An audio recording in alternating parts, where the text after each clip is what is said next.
The butcher knife slammed down, echoing once, twice, and again in the basement as I dismembered my husband. I hung his head in a harness above a simmering cauldron and got to work deboning, slicing, and wrapping the rest of the body for shipping. "Don't cut me in smaller portions than usual," he said, basking in the cauldron's aromatic vapor. "I have to, or else we won't be able to meet all orders. I'm a rare delicacy.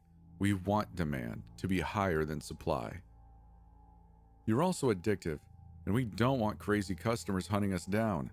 Until I find a way to get you to regenerate faster, I'm chopping smaller portions." I leaned over the cauldron, sniffing. "How's the new brew? Any difference?"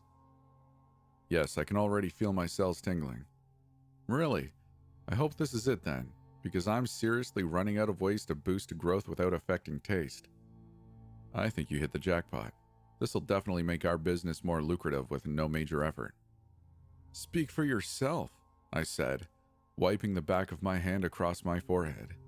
"I do all the work while you just hang around." "Hey, regenerating isn't a piece of cake, you know. Neither is getting slaughtered every day." "This was your idea, Mr. I'm a delicacy.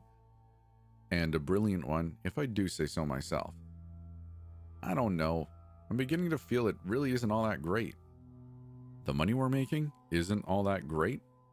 he asked, incredulous. "It's not that. I just miss doing things with you." "What do you mean? We do a lot together." "Yeah, at home while waiting for you to regenerate so I can chop you up the next day. I miss being outside with you, Nax. Doing things couples do, you know?" I sighed as I wrapped and packed the final portion. "Okay, I'm off to ship these." I placed his phone on the counter in front of him before I walked up the stairs. "Call if you need anything, and think of what movie you'd like to watch tonight." A minute later, as I was entering my car, my phone rang. "Nax?" "Hey, Rue, just wanted to say I love you." I smiled. "I love you too. And you're right. We don't do much outside the house anymore, so I figured I'd join you via voice on your ride." "How thoughtful of you." I appreciated Nax's company as I shipped pieces of him to our avid customers. It was something I missed, and we agreed on making it a part of our routine from now on. "And I just turned in the driveway," I said. "Welcome back. Did you decide on a movie?" "I was thinking we could..." He gasped at the sound of breaking glass, and my heart dropped as I jumped out of the car and ran to the door, fumbling with my keys. "Nax, what's happening?" "I think someone broke in. I'm not facing that direction, but I... "Nax?"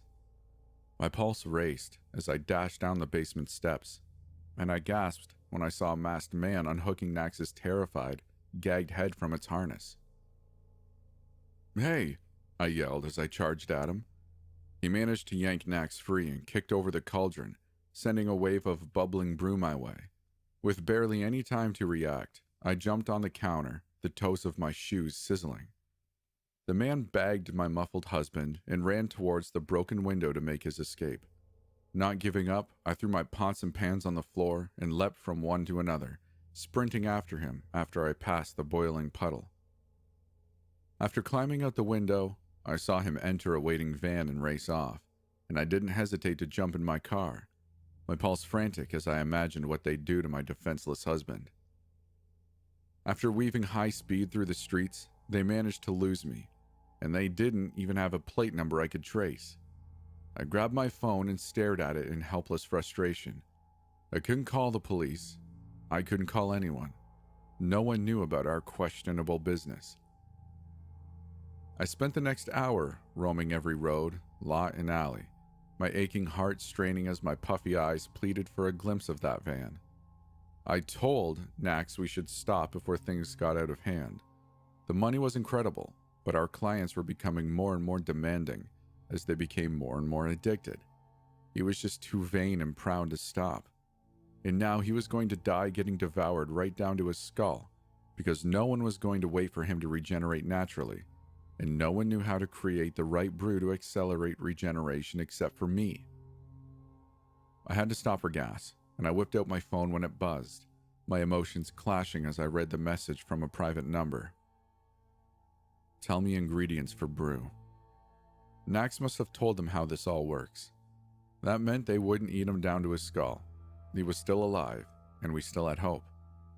The ingredients are special. You can't find them easily. Take me too. I'll make the brew for you. No. I can get anything. Tell me ingredients. Can you get essence of Dendrobates leucomelis, powdered Lactrodectus mactans, and Oxyurinus scatellatus fangs? There was no reply, and I sat in my car and tapped my anxious nails against my phone cover until the screen lit up again. Prepare ingredients for me to pick up. It's not only the ingredients, it's the method, timing, and temperature. If you get anything wrong, it won't work. Take me, I'll make you brew daily as long as I can be with my husband. Another 5 minutes passed. We'll pick you up in 30. A mixture of hope and trepidation spurred my heart as I raced home and dashed to the basement, my footsteps squelching through the now congealed brew. I pushed aside the hundreds of boxes of ingredients I'd experimented with until I found the one I'd stashed in the very back. I checked the labels and made sure everything was right. I was ready. With a determined breath, I dumped the box in my satchel and held it tight as I waited by the door. 10 minutes later, a familiar van coasted down the road and idled beside our driveway. The side door opened, and the same masked man beckoned me with a hurried motion. Gathering my courage, I hustled over and jumped in, flinching as the door slammed shut behind me. My pulse thudded along with the van's growling engine as we drove away. There was minimal light in the back, and I sat myself in the corner furthest from the man, clutching my satchel and trying to ignore the sour smell. Is my husband okay? I asked. The man took off his mask, his eyes wild and bloodshot, and I gasped as he lunged at me. He pinned me down, and my scream echoed through the van as he sank his teeth into my bicep and tore off a chunk of flesh. He released me, gagging, and I scrambled away, my terrified eyes glued to him as I gripped my wounded arm. You're not like him, he growled in disappointed frustration, spitting my blood. No, I'm not, I said, shaking at this savage demonstration of addiction. Are there more of him? Didn't he already tell you? I want to hear it from you. He's the last of his kind because people are too impatient to wait for a natural regeneration and eat them down to the bone. He cursed and spat to the side. Keeping my eye on him, I sat up, trying to regain my composure. I'm bleeding a lot. You better do something or I'll pass out. He grumbled as he ripped off his sleeve and wrapped it around my arm with rough irritation, making me wince. Before I could ask about Nax again, he startled me by tossing a pair of handcuffs on my lap. Cuff him behind your back. I'm here on my own free will. Cuff him, or I'll do it, he snapped. I flinched but held my ground. Look, I'm in a lot of pain right now, and I want to see my husband. I'm not going to be able to do anything extreme, nor do I want to. If you want me to make the brew, you aren't going to make the brew. You're going to tell us how to make it. That's not going to work. It's a delicate process I've done countless times. You've done it 0. 1 mistake, and it's ruined. He glared at me, his lips twitching as he struggled to find the words he wanted to say. No, we. Give me your damn bag. He didn't wait for compliance as he wrestled the satchel away, roughly patted me down and began rummaging through it. Be careful, I said. The ingredients are in there. He ignored me as he searched every compartment before he shoved it to the side and sat back in a huff. Don't move. I won't. After a few seconds, I asked again, Is my husband okay? What do you want me to answer? He doesn't feel pain, so what exactly are you asking? He does feel fear. Then he's probably terrified. Now shut up. His blunt answer felt like a slap to the face, and I fought to maintain my poise and avoid aggravating him any more than he already was. The van lurched to a stop, and the man yanked the door open before grabbing my satchel and pulling me outside. I cried out as he gripped my injured arm, but he didn't care as he turned to the older-looking man, getting out of the driver's seat. The older man gawked at my blood-stained appearance. What the? You took a bite? They aren't the same, the younger man grumbled. You idiot, you could have ruined everything. We could have been stuck with no brew, no meat. Dad, I'm not an... Before I knew it, a deafening crack rattled in my ears as the younger man collapsed to the ground. I gasped and backed away, my eyes wide with disbelief and alarm as I stared at the gun in the older man's hand. Damn imbecile, he muttered at the body. Did you just kill your own son? I asked, my voice shaking. He grabbed my satchel. Good riddance, less meat to share. He gestured with his gun to the side of a mansion I only just noticed. Walk around that way. This was a lot more serious than I'd anticipated, and I didn't want to get on the man's already irritated side. I walked ahead of him, listening to his directions as he pressed his gun between my shoulder blades. We made it to a shed at the back of the property, and I held my breath in anticipation as he unlocked 5 bolts. The door creaked open and the lights blinked on, and my heart dropped to my feet when I saw a skull sitting atop a bloodied table. No! I ran over, my trembling hands caressing the gnawed remains of my husband's head. Oh, Nax! Get back, the man barked, throwing me to the floor. You don't do anything. I do. You killed him, I sobbed. There's nothing left. You ate them all up. Don't lie to me, he said through clenched teeth. He told me as long as the brain's intact, he can regenerate. I wiped my tears with a quivering hand. His brain is still in there? Had to lock my idiot son out to stop him from eating it. He pulled out a chain and pointed with his gun. Go there, back to the pole. I stood up. No, I need to. You don't make the rules here. I flinched. He had the weapon, but I had the power, and he knew that. I had to get him to trust me. Sir, I'm the only one who knows how to make this brew. You want meat, I want my husband. Nax and I are both ready to live with you and give you endless meat, so just let me bring him back. I could see the hesitation in his eyes, so I continued. I've done it countless times, so it'll be faster too if I make it rather than waste time teaching you the entire process. Fine, do it. Do it now. He dropped my satchel on the table. He told us we needed a cauldron and harness. Are these good? He pointed to a cauldron half the size of mine and a harness that looked like a remodeled bridle. The cauldron's too small. It won't allow him to regenerate fully. He said he regenerates top to bottom, not inside to outside. That's enough. I don't like legs anyway. Fine. Build a fire under it and hang the harness 2 feet above. As he worked, I emptied my satchel beside my husband's head. Nax, if you can hear me, you'll be all right, I whispered. I cradled his skull, careful to adjust his crooked jaw, and I placed it gently in the harness.